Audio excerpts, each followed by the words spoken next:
Okay, he told me to come around the outside and take a video of the outside before I come in. So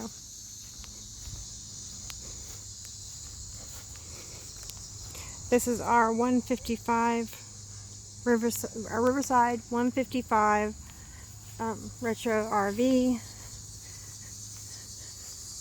It's a 2013, so it's one of their early models. They don't make this anymore. But we found it used and we were excited to get it because it did exactly what we wanted it to do. Okay, inside. And we've got it torn apart, but there he is. Okay. Can I talk now? Mm-hmm.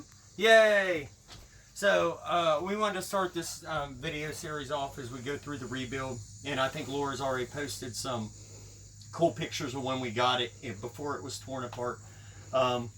But I wanted to post a video because as we watch down, this is our first time doing a rebuild on a camper at all, let alone a retro. So it seems that there's two issues that everybody complains about on these campers. One are metal shavings everywhere, which I think is a good thing because that is because of all this steel and aluminum framing you have up here.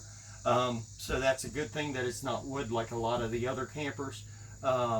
I know a lot of campers really are switching to this type of framing now, but that's a good thing. The other thing is leaks in the rear wall. Everything I read, everybody seems to have a leak sooner or later in the rear wall.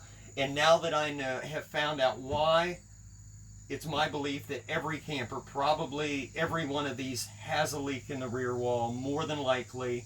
You just don't know it yet if you haven't seen it yet.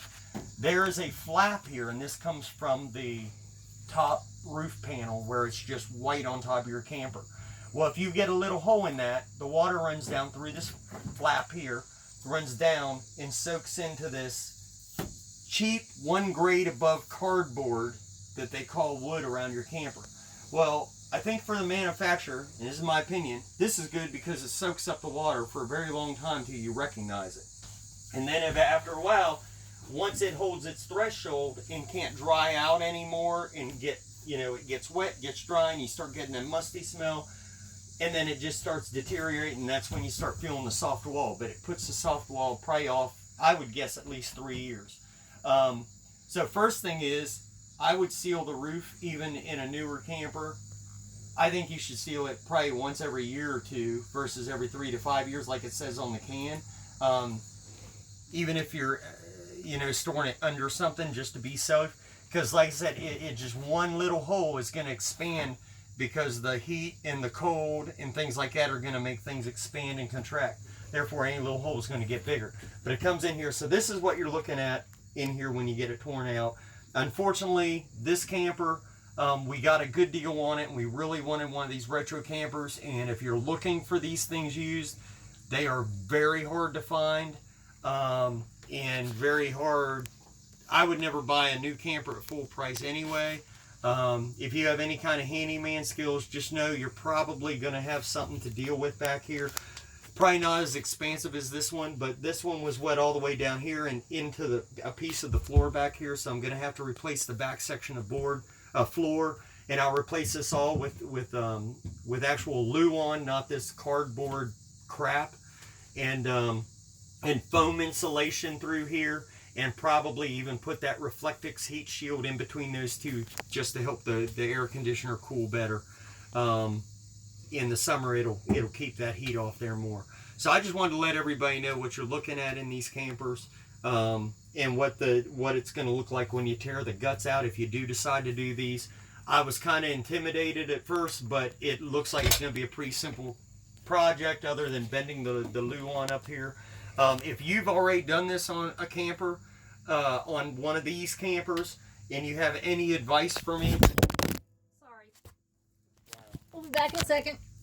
Okay. And you have any advice for me, please go ahead and share it with me on here, because like I said, this is my first time, and I plan for a complete rebuild and redesign of the entire little camper here.